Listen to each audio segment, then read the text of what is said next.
আমি যখন পড়ি আমার সাথে একটা জিন পড়েছে, ওর নাম ছিল সাইফুল ইসলাম। সাইফুল ইসলাম। আমি পাশ করে আসার পরেও প্রায় এক যুগ তার সাথে আমার সম্পর্ক ছিল।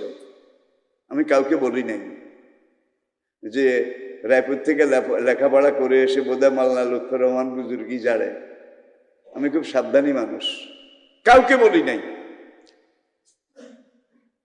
জায়গায় জায়গায় মাঝে মাঝে এসে আমাকে ধরা দেয়। 80 দশকের শুরুতে প্রথম মক্কা শরীফ গেছি, আরাফাত ময়দানে এসে আমার সাথে কোলাকুলি করে। কে? আমার চিনো নাই, আমি তোমার ওই ক্লাসমেট সাইফুল। সাইফুল ঘটনা হইছে কি, আমার বাড়ির পাশে জাগির থাকতো, গায়ে পশম বেশি আছিল, মানে পশম। আমি কেন কিরে সাইফুল তোর গায়ে তো পশম কা? আল্লাহ কারো করে দেয়, কারো করে দেয় না ভাই। ধরার বুঝার কোনো উপায় আসিল না। এক বিছনাতে এক লেপের তলে কত শুইছি। যদি বুঝতাম এটা এই জিনিস, আমি কি কাছে যেতাম? বলেন। কখনো কখনো আশিক জিন প্রবাসীদের স্ত্রী, যারা দীর্ঘদিন স্ত্রীদেরকে বাইরে ফেলে যান, অথবা কোনো মহিলা একা খাটের মধ্যে ঘুমায়, তো তখন জিনেরা সশরীরে তাদের সাথে সঙ্গমে লিপ্ত হয়। এমনকি কোনো কোনো দিনই বোন আমাদের কাছে এমনভাবে মেসেজ করে যে নিজের স্বামীর আকৃতি ধরে তার সাথে একাধিকবার সঙ্গম করে, এবং কখনো কখনো জিন তাকে প্রহার করে। এগুলো আশিক জিন মারাত্মক। আর জরায়ুতে সে বসে থাকে। কথা আমাকে একবার জিনেরা দাওয়াত দিছে, জিনেরা মাহফিলের জন্য দাওয়াত দিছে। তো আমি ওদেরকে বললাম আমি তো বুঝি নাই, প্রথমত ধামতি থাকতো, আমি বুঝি নাই, তো জিনেরা দাওয়াত দিছে তো বুঝি নাই। তখন তো আর মোবাইল ছিল না, 3 জন মানুষ ঘরে গেছে, রুমে গেছে, দাওয়াত দিয়ে চলে আসছে।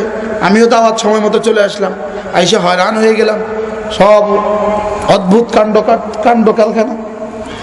তাই বললাম আচ্ছা আপনারা আমাকে দাওয়াত কেন দিলেন? আপনি যে কোরআন শরীফ দেখে দেখে ওয়াজ করেন এবং হাতে একটা তসবিহ থাকে, এটা আমাদের কাছে খুব ভালো লাগছে। কথা বুঝলেন? খেতে বসলাম, তা আমি তো আমার গতিতে খাইলাম। এত বড় বড় বলে ভাত, এক এক বল এক একজনে খেয়ে ফেললো। আমি দুনিয়াত নাই, বুঝছেন? এরপরে কি মাহফিলে কি করতেছে, কয়েকজন মাহফিলে বেহুশ হয়ে পড়ে গেল, ঘুরে পড়ে গেল। পরে আমি বললাম এরা ঘুরে পড়ে গেল কেন? ওরা মিষ্টি বিতরণ করতেছিল, তো মিষ্টি বিতরণ করার সময় কয়েকজন ঘুরে পড়ে গেছে। ঘুরে পড়ে গেল, হুজুর ও বেশি নিছে, ও একবার ওখানে নিছে, আবার এখানে নিছে, একটা লাগাই দিছে। কে লাগাইছে কি হয়েছে কেউ তো দেখে নাই, দাম করে পড়ে গেছে। পরে আমি বলতেছি আচ্ছা আমি তো পরীক্ষা করতেছি, এখন মিষ্টি খাবো, রাত বাজে 2টা। হুজুর এখন মিষ্টি আনতে সব দোকান বন্ধ হয়ে গেছে, এখন মিষ্টি আনলে আনতে হবে চুরি করে। এটা ঠিক হবে না, এটা কি হবে না, এটা ঠিক হবে না। হুজুরা চুরি করে মিষ্টি খাওয়াবে, এটা ঠিক হবে না।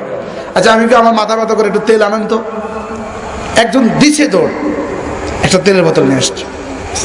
ওই যে ইন্ডিয়ান একটা লাল লাল কভারের একটা নবরত্ন আছে না, নিয়ে আসছে।